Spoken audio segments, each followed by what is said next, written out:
துளாராசிகார அன்பர்கள் அனைவருக்கும் எனது அன்பு கலந்த வணக்கங்கள். நான் உங்கள் அஸ்ட்ரோ சின்னதுரை புலிமிசை கூத்தூர் பெரம்பலூர் மாவட்டம். துளாராசி மாசி மாத பலன் 2026 நிகழும் மங்களகரமான விஸ்வாவசு வருடம் தமிழ் மாதங்களில் 11வது மாதம் மாசி மாதம் துளாராசிக்காரர்களுக்கு எப்படிப்பட்ட கிரக நிலைகள் இருக்கிறது, அதனால் என்ன பலன்கள் ஏற்படும், இந்த மாதம் செய்யக்கூடிய வழிபாடுகள் என்ன, பரிகாரங்கள் என்ன என்பதையெல்லாம் பற்றி இந்த காணொலியிலே பார்ப்போம். இது போன்ற தொடர்ந்து தமிழ் மாத ராசி பலன்களை தெரிந்து கொள்ளவும் ஜோதிட தகவல்களை தெரிந்து கொள்ளவும் நமது சேனல் அஸ்ட்ரோ சின்னதுரை சப்ஸ்கிரைப் செய்து கொள்ளுங்க, லைக் பண்ணுங்க, நண்பர்களுக்கு ஷேர் பண்ணுங்க. அதாவது பாத்தீங்கன்னா சூரியன் கும்பராசியில சஞ்சரிக்கக்கூடிய காலம் தான் இந்த மாசி மாதம். மாசி மாதம் 3ஆம் நாள் மகா சிவராத்திரி. எல்லா மாசமும் மாத சிவராத்திரி வரும். ஆனா இந்த மாசி மாசம் வரக்கூடிய சிவராத்திரி தான் மகா சிவராத்திரி. அன்றைய தினம் இரவு முழுவதும் கண் விழித்து சிவ பூஜை செய்பவர்களுக்கு சகல விதமான பாவங்களும் தோஷங்களும் விலகி அவர்களுக்கு கைலாச பிராப்தி, அதாவது பார்த்தீங்கன்னா சிவலோக பிராப்தி கிடைக்கும். ஒருத்தர் சிவனை நெருங்கணும் அப்படின்னா அவர்களுக்கு கர்மா முதல்ல இல்லாமல் இருக்கணும்.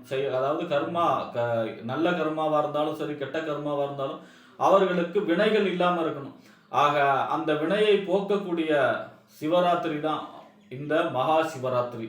விழிப்போடும் விழிப்புணர்வோடும் அன்று இரவு முழுவதும் கண் விழித்து சிவ பூஜை செய்பவர்களுக்கு இந்த யோகம் கிடைக்கும். அடுத்ததா பார்த்தீங்கன்னா மாசி மாதம் 5ஆம் நாள் மௌனி அமாவாசை.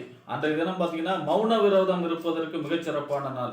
அதாவது நம்ம வார்த்தைகளால மற்றவங்களை காயப்படுத்தி அதால சேரக்கூடிய பாவங்கள் அனைத்தும் விலகக்கூடிய நாள் மௌனி அமாவாசை. மௌன விரதம் இருப்பதற்கு சிறப்பான நாள்.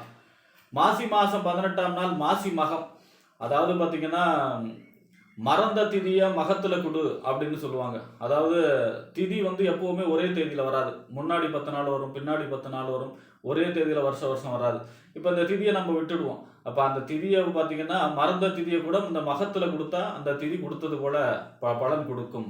அதான் அந்த மாசி மகங்கிறது. அப்போ முன்னோர்களுக்கு திதி சிரார்த்தம் தர்ப்பணம் செய்வதற்கு மிகச்சிறப்பான நாள் மாசி மகம். மாசி மாதம் 18ஆம் நாள். மாசி மாதம் 30ஆம் நாள் காரடையா நோன்பு. அன்றைய தினம் விரதம் இருந்து அம்பாள் கௌரி பார்வதியை வழிபாடு செய்வதும் சத்தியவான் சாவித்திரியுடைய கதையை பாராயணம் செய்வதும் தீர்க்க சுமங்கலி யோகத்தை கொடுக்கும். அதாவது சத்தியவான் சாவித்திரி யமங்கிட்ட போராடி தன்னுடைய கணவரை உயிரை மீட்டெடுத்தாங்க இல்லையா, அந்த கதையை பாராயணம் செய்வது தீர்க்க சுமங்கலி யோகத்தை அன்றைய தினம் காரடையா நோன்புல கிடைக்கும். ஆக இப்படிப்பட்ட சிறப்பு வாய்ந்த இந்த மாசி மாசத்திலே துளாராசியை பொறுத்த வரைக்கும் உங்க ராசிநாதன் சுக்கிரன்.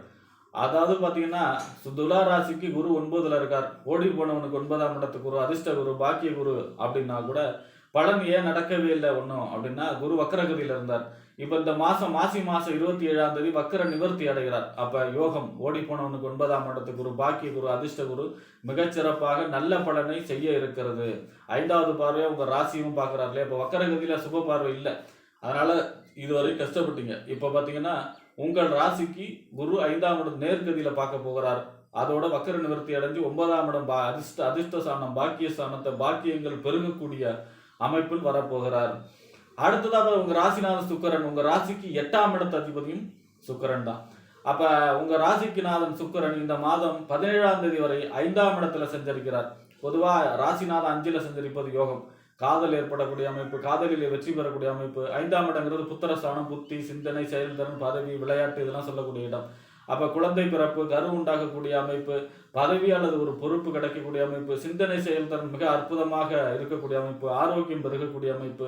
8ஆம் இடத்து அதிபதியும் அவர் தான். இருக்கிறதுனால வீட்டுல வயதானவர்களுடைய ஆரோக்கியத்தில் மட்டும் அக்கறை செலுத்த வேண்டும். பூர்வீக சொத்து சம்பந்தமான ஒரு சில பிரச்சனைகள் வருவதற்கும் வாய்ப்பு இருக்கிறது. 17ஆம் தேதிக்கு அப்புறம் உங்க ராசிநாதன் 6ஆம் இடத்துல போய் உச்சமாகிறார். பொதுவாக 6ஆம் இடங்கிறது நோய், எதிரி, வம்பு, வழக்கு, கடன், உத்தியோகஸ்தானம். அங்க போய் உச்சமாகிறார் சனியோட சேர்ந்து. பொதுவாக உச்சம் பெற்ற கோளுக்கு மறைவு என்பதே இல்லை.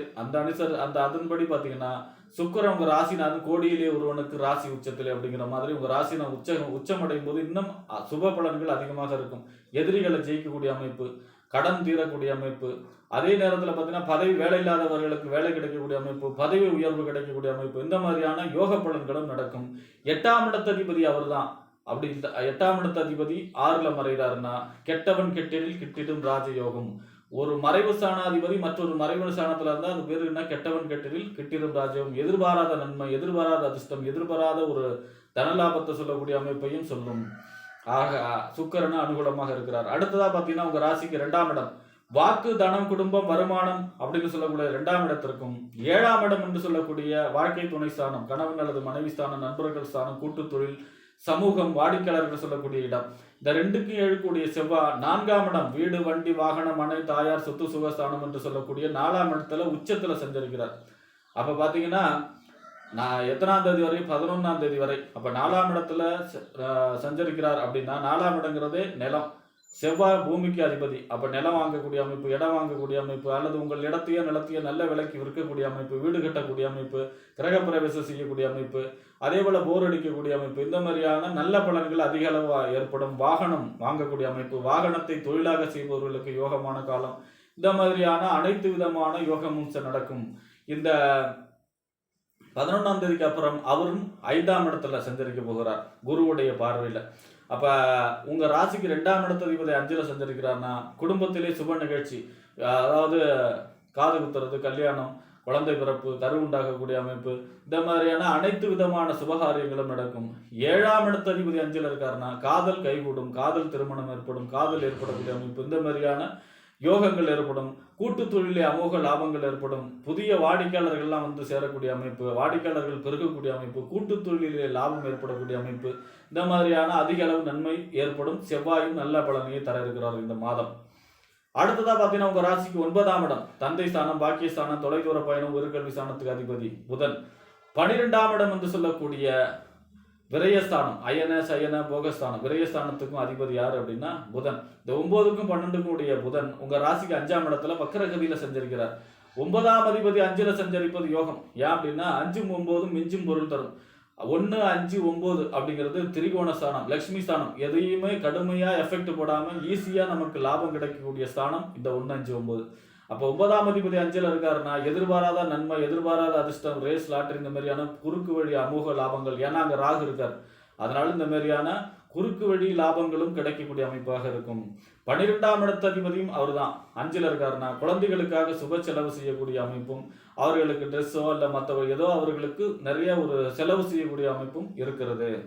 அடுத்ததா பாத்தீங்கன்னா உங்க ராசிக்கு 11ஆம் இடம் என்று சொல்லக்கூடிய லாபஸ்தானம், மூத்த சகோதர ஸ்தானம், அபிலாஷிகள் பூர்த்தியாகக்கூடிய இடம், நெருங்கிய நட்பு வட்டாரங்களை சொல்லக்கூடிய இடத்துக்கு அதிபதி 11ஆம் இடத்து அதிபதி சூரியனும் இந்த மாதம் உங்க ராசிக்கு 5ஆம் இடத்துல தான் சஞ்சரிக்கிறார். குருவுடைய பார்வையில சஞ்சரிக்கிறார்.